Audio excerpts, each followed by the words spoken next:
Media press club Delhi NCR में उत्तम मंचन करने वाली रामलीला को जिला एवं दिल्ली एनसीआर स्तर पर रिफ्रेश दशहरा पुरस्कार से सम्मानित करेगी। रिफ्रेश दशहरा पुरस्कार 2024 दिल्ली एनसीआर के मशहूर पुरस्कार है। रामलीला आयोजक इस पुरस्कार को प्राप्त करने के लिए अपनी रामलीला की तैयारी रिफ्रेश दशहरा पुरस्कार की दिशा निर्देश अनुसार करते हैं। दिल्ली के राजेंद्र नगर में स्थित सिंधी भवन प्रेस वार्ता में मीडिया प्रेस क्लब के महासचिव मोहम्मद जोशी ने पत्रकारों को बताया, रिफ्रेश दशहरा पुरस्कार 2024 में भाग लेने के आवेदन करते हैं। जितनी भी रामलीला रिफ्रेश दशहरा पुरस्कार के लिए भाग लेगी उन सभी को 3 अक्टूबर से संस्था द्वारा नियुक्त एक प्रतिनिधि निरीक्षण के लिए जो जज के तौर पर मौके पर जाकर रामलीला का अवलोकन करेंगे। उन सभी अवलोकनकर्ता जो कि जज के रूप में निर्णायक के आधार पर प्रत्येक जिले से 6 रामलीला चुनी जाएगी। फिर दूसरे दिन से 2 संस्था के प्रतिनिधियों यानी जज द्वारा रामलीला को जज किया जाएगा। रिफ्रेश दशहरा पुरस्कार 2024 के मुख्य जज महाराज संत त्रिलोचन दर्शन दास हैं। 8 अक्टूबर 2024 को किसी एक विशेष रामलीला को विशेष जज आचार्य श्री भुवन्यू शंकर शर्मा के नेतृत्व में होंगे।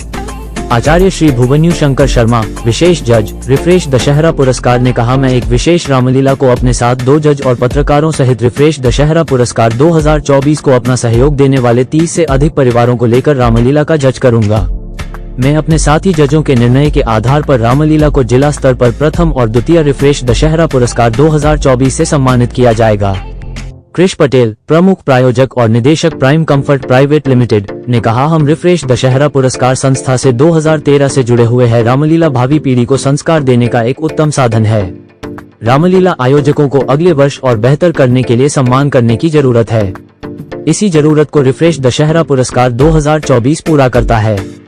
योगेश जगतराम का प्रचार प्रायोजक और अध्यक्ष क्लब एनपीसी इंडिया ने कहा, कोई भी पुरस्कार किसी को विशेष नहीं बनाता बल्कि पुरस्कार से और बेहतर करने की प्रेरणा देती है। इसी मकसद को रिफ्रेश दशहरा पुरस्कार पूरा करता है।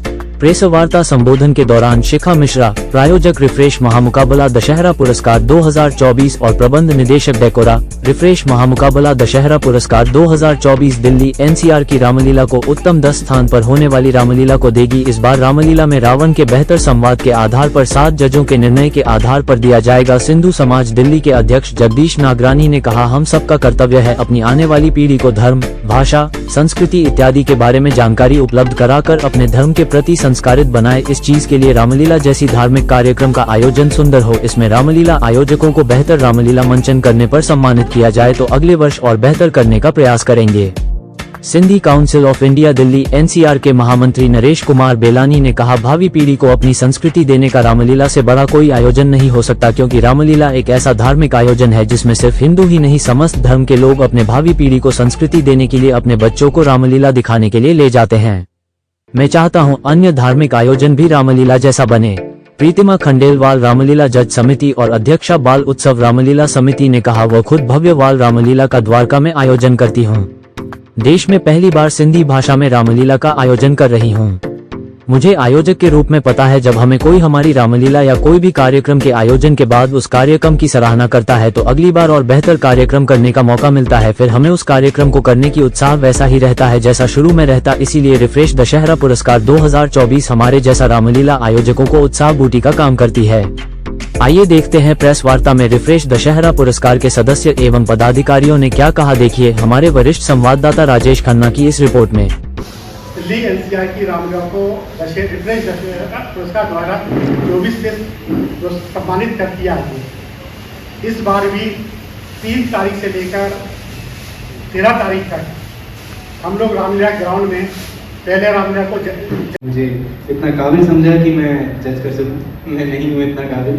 जैसे कि भैया ने बताया कि आप लोग काफ़ी समय से हैं, आप लोग काफ़ी अनुभवी हैं। आप लोगों की सहायता से, सहयोग से और कुछ और जजेस हैं जो काफ़ी अनुभवी हैं, उनके सहयोग से हम जज करके पुरस्कार देंगे। साथ ही साथ मैं आप सभी को आशीर्वाद देता हूँ कि आप लोग स्वस्थ रहें, खुश रहें, जीवन के हर मोड़ पर बस बढ़ते रहें, विजय प्राप्त करते रहें। और आप सभी से विनती करूँगा कि श्री राम से बस करुणा लें। लोग की मुलाकात कम हो गई थी कोरोना और कोविड के चक्कर में।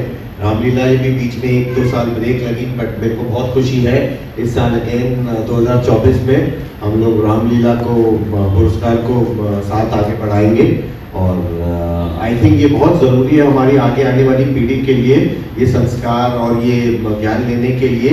और हम इसमें आपके हमेशा साथ रहेंगे और आपके आभारी हमेशा रहेंगे, आपका साथ कभी नहीं छोड़ेंगे।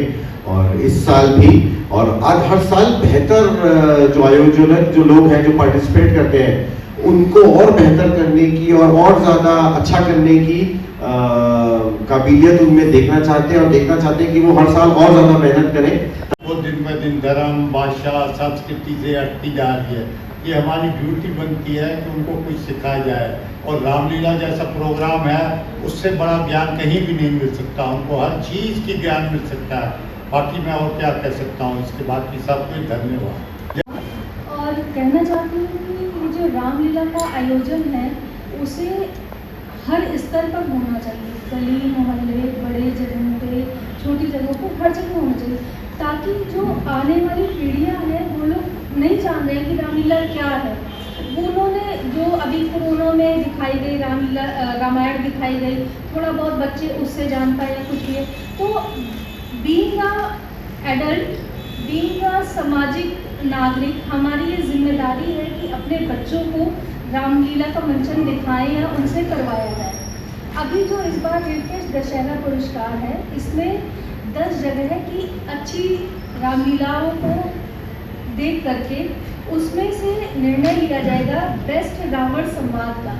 रावण एक तरीके से समाज के सामने एक खलनायक का रूप दिखाया गया है, लेकिन अगर देखा जाए तो रावण ना होता तो रामलीला का मंचन ना होता, क्योंकि वो सबसे मुख्य पात्र है रामलीला गढ़े जाने का। तो बेस्ट रावण संवाद क्या होगा उस पर ये समिति निर्णय लेगी। जो है वो हमें विरासत में मिली है। जैसे हमें विरासत में कोई धन, पूंजी, है ना, व्यापार मिलता है, गाड़ियाँ, घर मिलते हैं और हम उनको संभाल के रखते हैं। ये वो धरोहर है जिससे हमें बहुत कुछ सीखने को मिलता है। रामायण को पढ़ने वाले, रामायण को देखने वाले, रामायण को धारण करने वाले इंसान को ये समझ में आ जाता है कि जीवन में हमें क्या करना चाहिए और क्या नहीं करना चाहिए।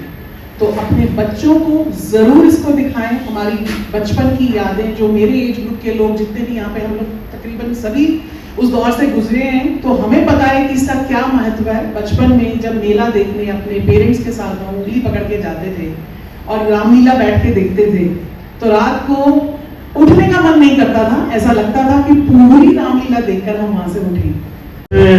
अभी उन्होंने बोला कि रामलीला देखनी भी चाहिए और उसका करनी भी चाहिए, तो मुझे उसी बात पे याद है, कल ही हमारी बात हुई थी, हमारे कोषाध्यक्ष कमल जी बैठे हैं, तो कल ही वो किसी को बोल रहे थे कि हम जब स्कूल में पढ़ते थे तो हम इकट्ठे पढ़ते थे, स्कूल से सीधा मेरे घर आते थे और हम रामलीला की प्रैक्टिस करते थे वहां पे। तो कमल, तो मतलब इनकी बात से मुझे वो कल वाला संवाद याद आ गया कि वहां से स्कूल से सीधा निकल के मेरे घर आना और वहां पे हम 8-10 बच्चे इकट्ठे होते थे और रामलीला करते थे और उसके बाद रामलीला का मंचन भी करते थे।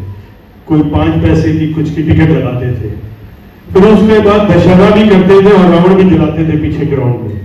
और घर घर से जाके मुझे आज भी 10 पैसे, 20 पैसे, 25 पैसे जितने मिलते थे वो इकट्ठे करते थे और उसे हम रावण बना के करते थे।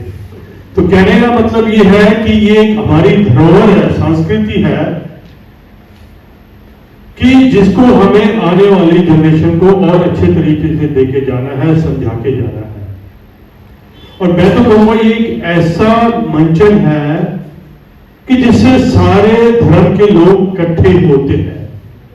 मुझे याद है जब हम छोटे होते थे, आज भी रामलीला देखने जाओ आप तो आपको सब धर्म के लोग वहां मिलते हैं। तो मैं तो ये कहूंगा कि और धर्म के लोगों को भी कुछ ऐसा करना चाहिए, रामलीला जैसा मंचन, जिसमें कि सब धर्म के लोग आए और उसका आनंद उठाए। जय श्री राम। मेरे तो सरनेम पे ही जगत राम का है। अगर देखा जाए आप लोगों के नामों के आगे कुछ कुछ लिखा रहता है। हमारे पूर्वजों ने कहा कि हमारे पिताजी एक ही है, वो जगत के राम है, तो उनके नाम के साथ मेरा सरनेम रखा गया जगत राम का। तो दैट इज हाउ मैं राम से जुड़ा हुआ और रोज सुबह मुझे राम के एक मतलब सुनने बचपन से सुनता हूँ जगत राम का, तो मेरे अंदर राम का कूट कूट के भरा हुआ है। अब जहाँ तक बात होती है रामलीला की और इस पूरे मंचन की, तो मुझे बहुत खुशी है इस समिति की जिन्होंने इस अवार्ड को देते हैं। मैं बोलना चाहता हूँ अवार्ड कोई हम किसी को एक्चुअली परख नहीं रहे हैं, बल्कि एक प्रोत्साहन होता है, प्रोत्साहन होता है आगे बढ़ने का और ऐसे मंचन को और करने का। आज की जो दौर है, इस दौर में देखा जाए जो जातिवाद या जिस तरह की चीजें आ रही हैं, इसमें रामलीला एक प्रमुख तरीका हो सकता है उसको जोड़ने का। आज रामलीला को अगर देखें तो उसमें ना जात है ना पात है, उसमें भगवान ने सबको एक समानता के रूप में देखा है। उस जमाने में भी जात और पात थी, लेकिन फिर भी उसको तोड़ा गया। कहीं ना कहीं रामलीला एक उस दौर का हिस्सा है जहां पर सच की नीति है, जहां पे नीति सबसे ऊपर दी गई है कि नीति के ऊपर कुछ नहीं, ना प्रेम, ना प्यार, ना भाई, ना चारा, सिर्फ नीति। तो अगर नियति की बात करेंगे तो रामलीला आएगी, और रामलीला की बहुत जरूरत है आज हिंदू समाज में, हिंदुस्तान में।